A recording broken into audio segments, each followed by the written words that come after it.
pada lo. Cepat. Coba cash semua. Parah semua.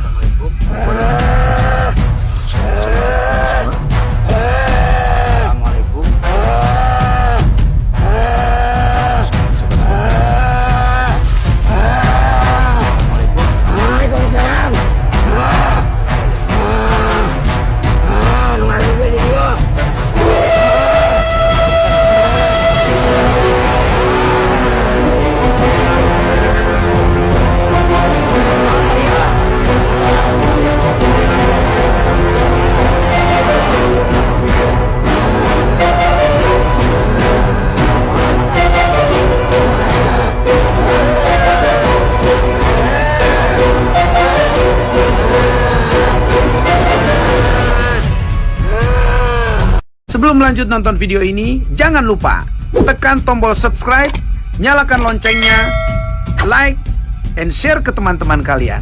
Selamat menonton.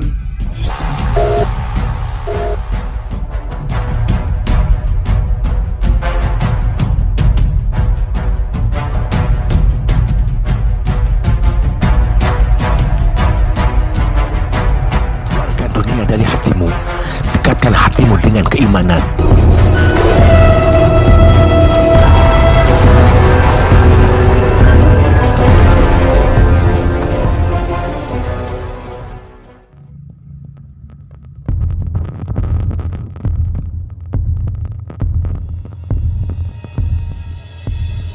Ada nama Ranganis. Ini juga kesininya, ini dulunya diurus oleh Belanda, meniraikan Jansen Peter. Ini tahun 1922 diurus sama bangsa kita karena Belanda peka sejarah. Jadi 1922. Ya, ada saya punya peta nanti saya beri insya Allah kalau di sini. Ini setelah itu kesininya diurus oleh kita. Setelah Belanda Jepang oleh kita, ini juga direkapitulasi menjadi kurikulum hebat dari ITB Bandung. Itu dosennya ada Ibu Inbu ke Pak Sutrisno, Pak Tatan, Pak Pardi, Pak Sutrisno, terus Ibu Mia yang muda sekali. Nah, ini kandungan airnya bagus. Karena apa? Cuci muka awet muda, ada ilmu akli ul-akalnya, ada hebatnya, ada fakta. Ini pH mineral, udah sulfur, kalsium, magnesium, MgCO3, TTS, biokarbonatnya bagus buat sehat. Jadi the best and rewel banget. Udah beres, mesti tidak rewel, penyakitnya hilang, itu benar. Jadi tidak bohong gitu. Jadi pohon-pohonnya juga ada 80 pohon untuk obat, kata itu. Jadi setiap 20 orang flora fauna, maka kan 20 orang, ini air juga 20 orang yang meneliti. Jadi ini udah membudaya dan alhamdulillah para domestik dalam dan luar ikut meneliti tentang air, melihat pemandangannya, bukitnya, segala sesuatu. Dan alhamdulillah bahwa saya masuk kebersihannya, sedikit ceritanya dikupas sedikit karena kalau panjang terlalu. Pelacak silsilah Pangandaran, Kawasan dan Sukapura. Pangandaran dalam wilayah Kabupaten Sukapura dalam peta Hindia Belanda abad ke-17. Pada akhir abad ke-16, terjadi perubahan geopolitik yang signifikan di tanah Sunda, yang dipicu kekalahan kerajaan Sunda, Galuh dan Sumedang oleh kesultanan-kesultanan Islam, Demak, Mataram, Cirebon dan Banten, serta berkuasanya VOC atas Sunda Kelapa, Batavia. Hal ini secara otomatis berdampak pada hierarkis kekuasaan di tanah Sunda, tak terkecuali wilayah pesisir Pangandaran. Melalui Kesultanan Cirebon dan Sumedang, Mataram menancapkan pengaruhnya atas tanah Sunda dan beberapa kali melakukan reorganisasi wilayah.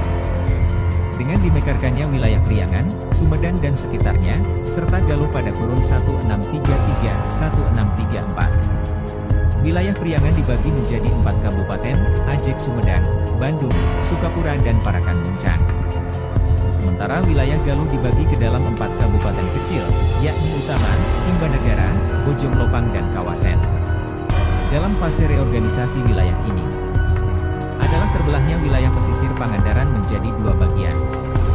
Wilayah timur, Kalipucang dan sekitarnya, menjadi bagian Kabupaten Kawasan, sementara wilayah barat, Cijulang dan sekitarnya, dimasukkan ke dalam Kabupaten Sukapura. Pangandaran dalam wilayah Kawasan. Reorganisasi wilayah Priangan dan Galuh dilakukan Sultan Agung Mataram untuk meredam potensi pembangkangan raja-raja kecil di Tatar Sunda. Sang Sultan menempatkan para menak piniling yang telah terbukti setia terhadap Mataram. Di antara mereka yang dipilih menjadi para bupati baru, terdapat nama Bagus Sutapura. pada 1634. Sutapura yang sebelumnya berstatus seorang unggul, setara Wedana, di daerah Kawasen, Kabupaten Galuh, diangkat menjadi bupati dan diberikan wilayah baru bernama Kabupaten Kawasen. Hadiah ini diberikan Sultan Mataram atas jasa Sutapura memimpin pasukan Galuh memadamkan pemberontakan di Pati Ukur yang telah gagal mengalahkan VOC di Batavia. Ketika itu, wilayah Kabupaten Kawasen sendiri, berpusat di Banjarsari, tercatat mulai dari Pamotan, Kalikucang, hingga Bojong Malang, Cimaraga sebelah barat.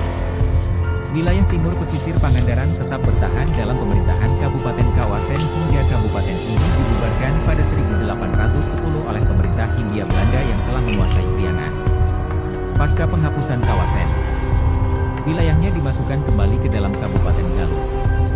Pada 1832, wilayah Galuh bagian selatan, termasuk bekas wilayah Kabupaten Kawasen yang telah menjadi distrik-distrik mandiri, yakni Kalikucang, Cikembulan dan Parigi, telah digabungkan ke dalam Kabupaten Sukapura.